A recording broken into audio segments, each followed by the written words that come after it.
With some residents tonight who've lived in Altadena all their lives, and they evacuated because of the fire, but were able to return tonight and found that their homes were still standing.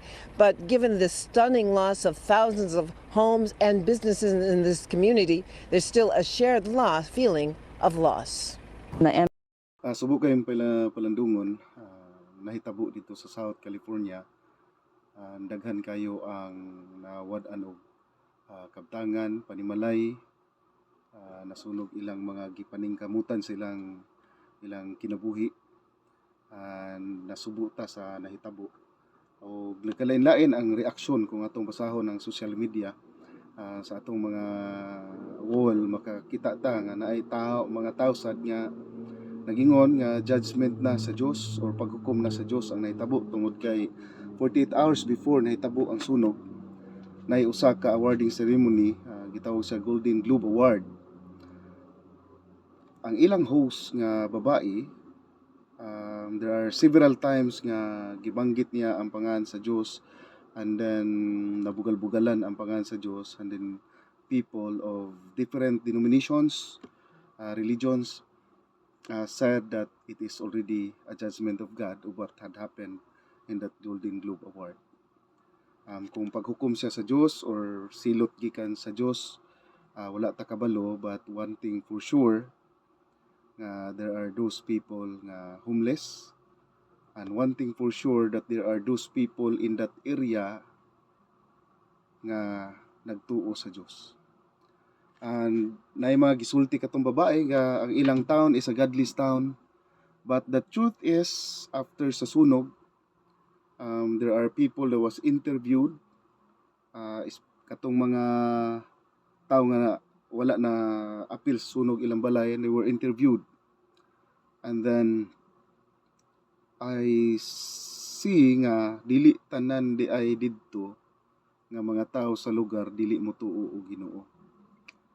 There was one woman that he said that she was so blessed and he received grace from the Lord, crying and nagpasalamat sa Diyos that ang ilang balay was protected by God. So ang katong claim sa babae that godless town is a baseless claim. Siguro wala sila Diyos, but there are those people that who believe in God in that area. And kung judgment siya sa Ginoo, there are those innocent, there are those katong mga dili appeal didto sa awarding ceremony that gikatawan ang Diyos. So those people are naguol, nasubo og nabiktima sa kalamidad nga nahitabo sa lugar.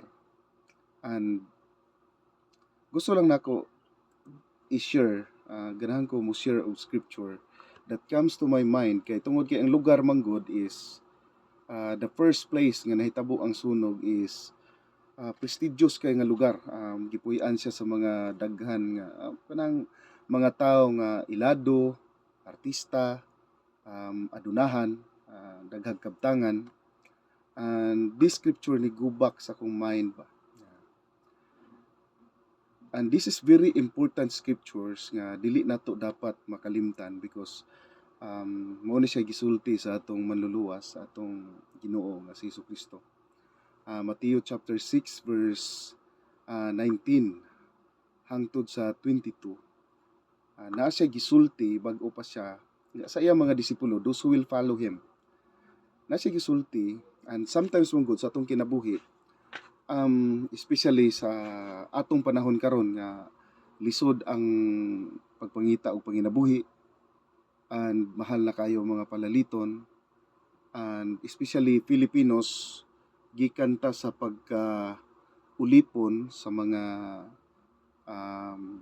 dayuhan, and nakita nato that we are into slavery before, naagi tag kapobrehon, and dayon sa atong panginabuhi karon nangita tag paagi nga modilanto mo uswag atong kinabuhi, and sometimes ang atong hunahuna didto na lang sa mga kabtangan nga pwede nato maangkon nga ma-enjoy nato nga wala nato na enjoy sa una.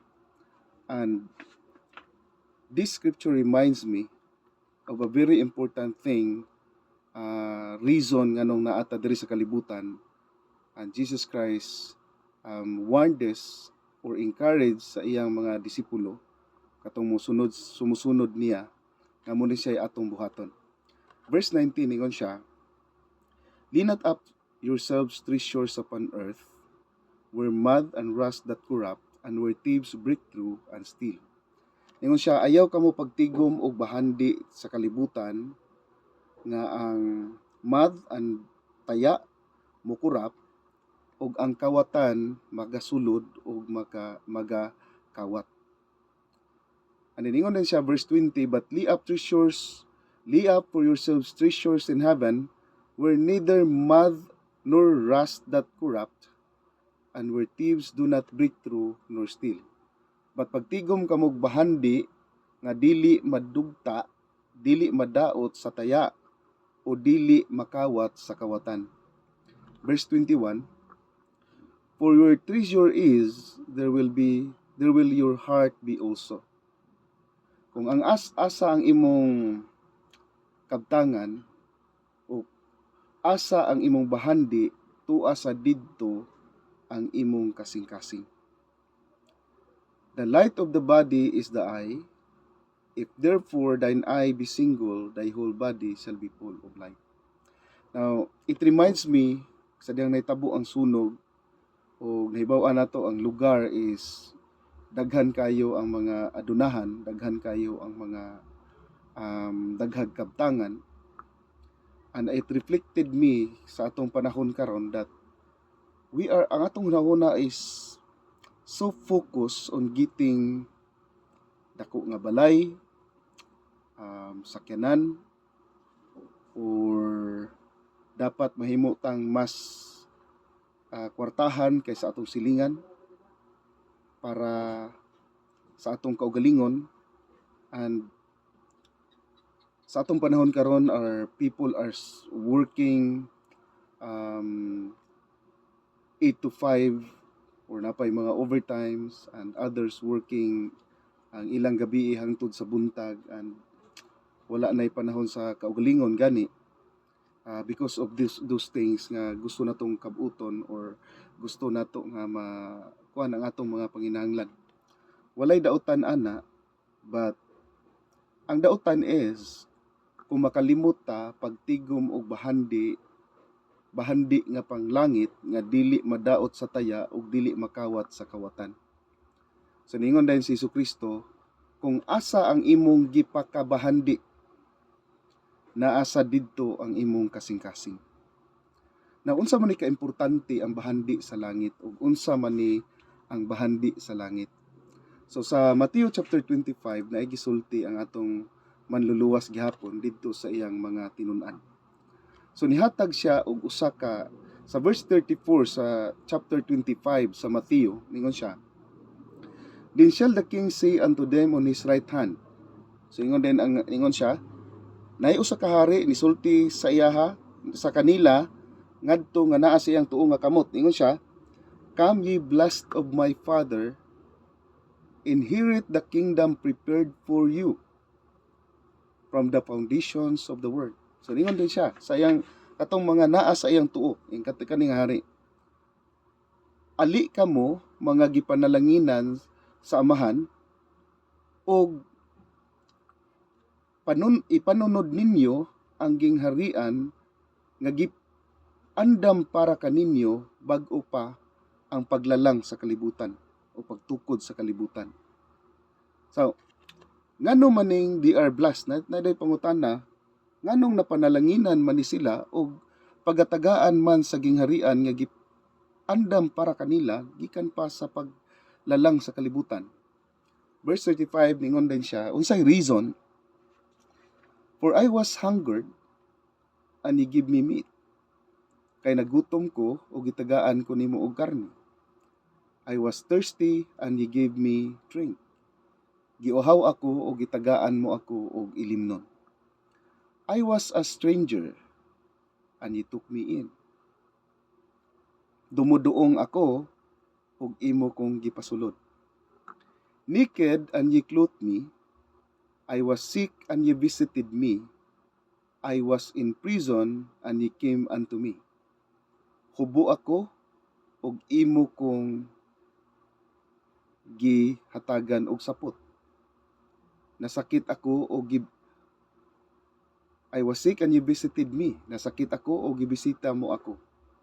I was in prison, and ye came unto me. Napriso ko, ug ikaw niduol kanako. Then shall the righteous answer him, saying, Lord, when saw we thee an hungered, and feed thee, or thirsty, and give thee drink? Ginoo, kanos amang ka? Ingon din, ang mga righteous kuno, ang mga matarong, naaday pangutana sa Dios.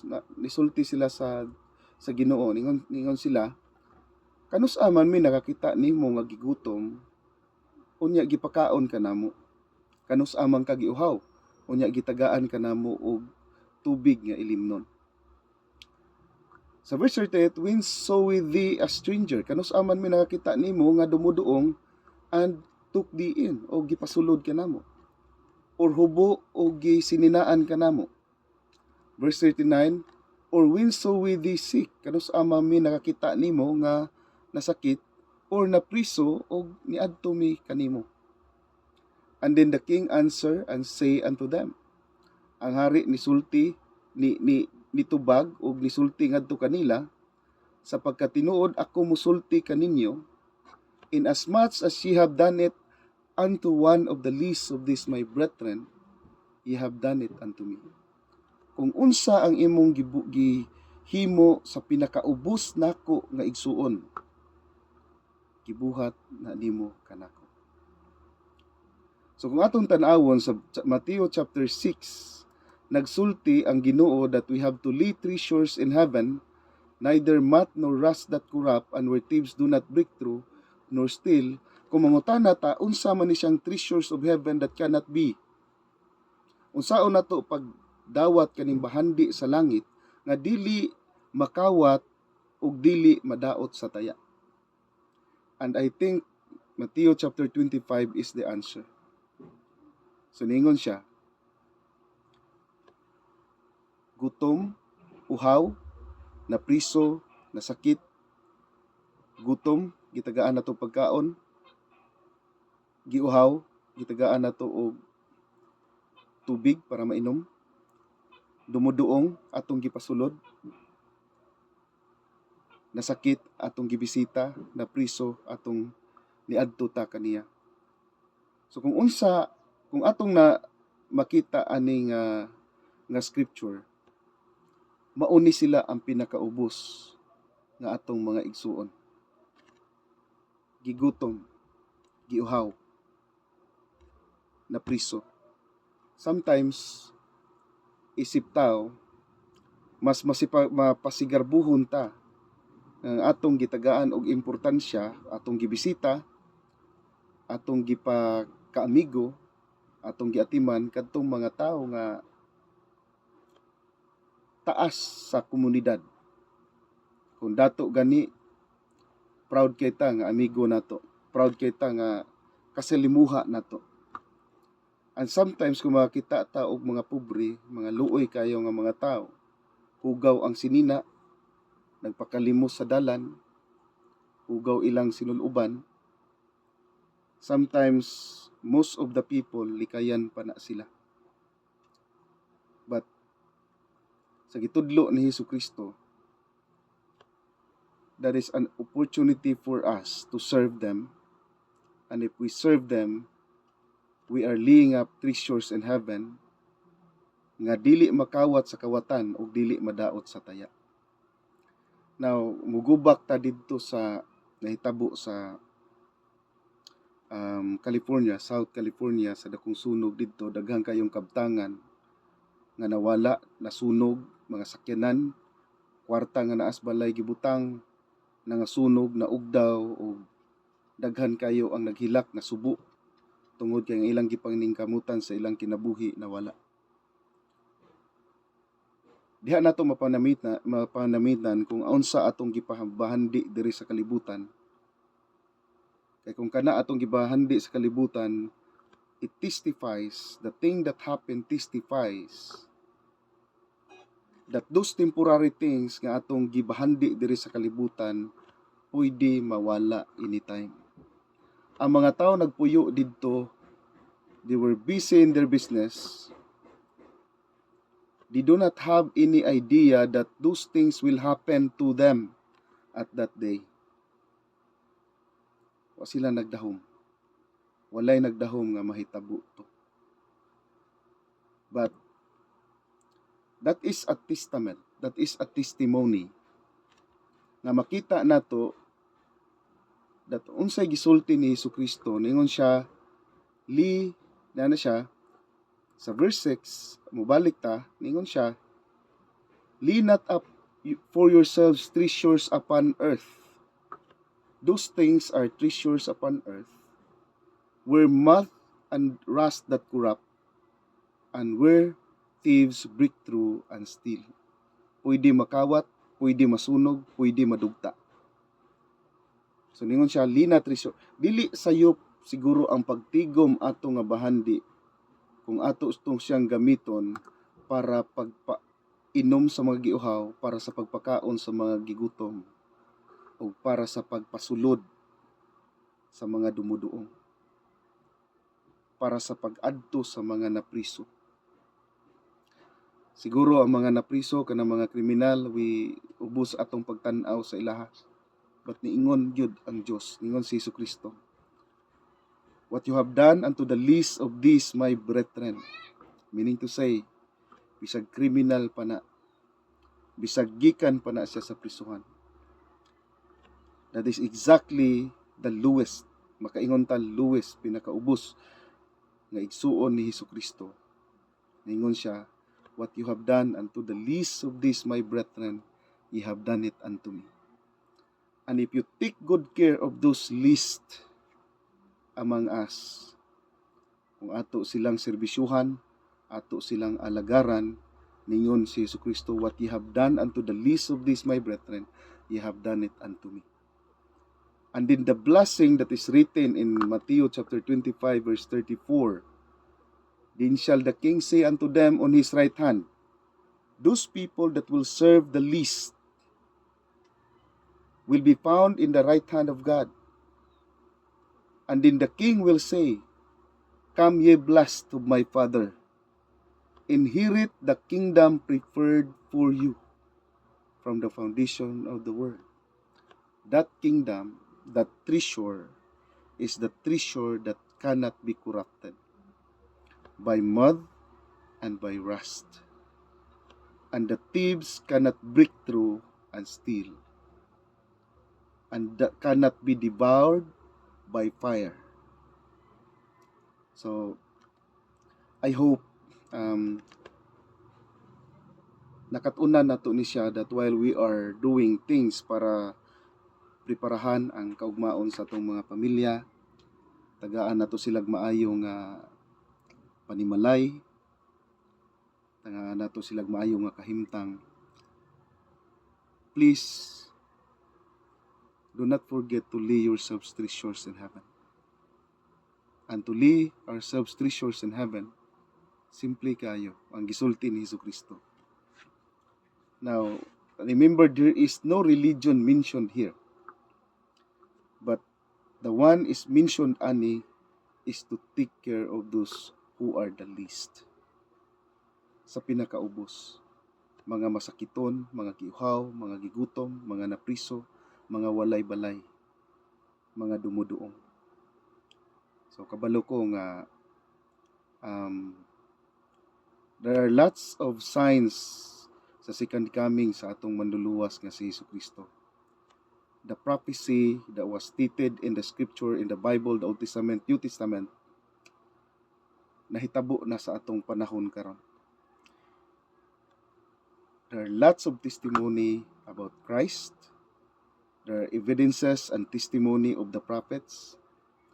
So, kabalo ko nga ang iyang gisulti tinuod. Dili na to sayangon ang panahon nga buhi ta diri sa kalibutan where we can still lay treasures na heavenly treasures, dili earthly treasures.